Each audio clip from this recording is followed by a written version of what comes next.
I'm Wolfgang Falke. I'm a resident since 1969. Actually, we came up 68, and we were looking for some place to raise a family. And we liked it here. We bought a house and went back to New York, cleaned up the business. And since 1969 we are here, we have 5 kids. They were all born in Fairbanks, and we went through the schools, fantastic teachers. So it was really a good experience to raise a family, and I think it should continue so in the future.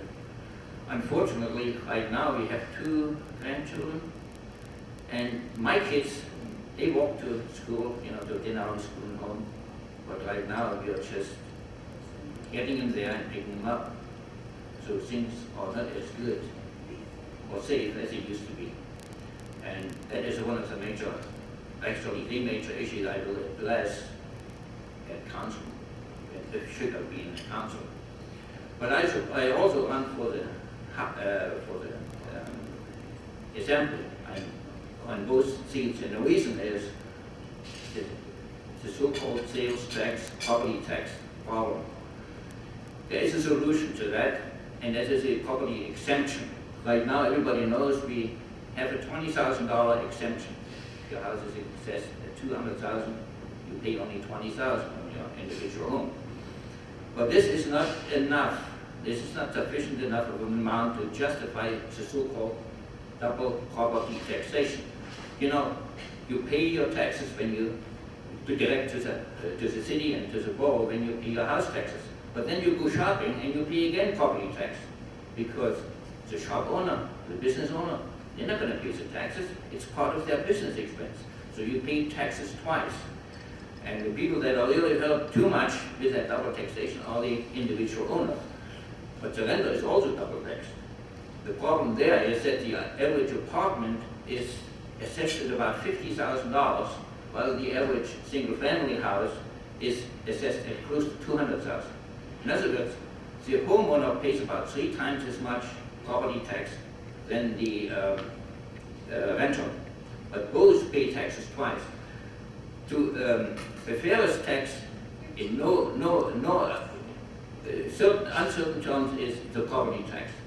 Because if you say, well, let's have a sales tax, and a sales tax reduces the property tax, which does, but the consumer still pays the property tax, and the differential between the exemption is still the same. It's still unjustified.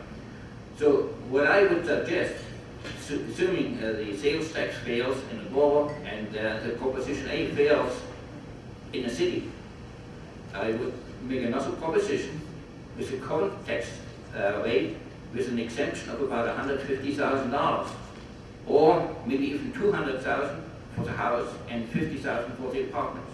That would bring it really equal. And when you say, well, look, you can't do that, the legislature, they give you only $20,000, you can't go against the legislature. Baloney.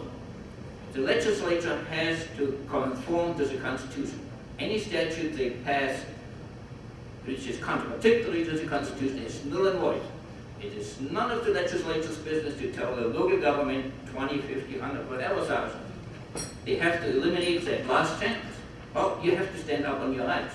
The question is, why are those guys down there in June saying, well, we can have only $20,000?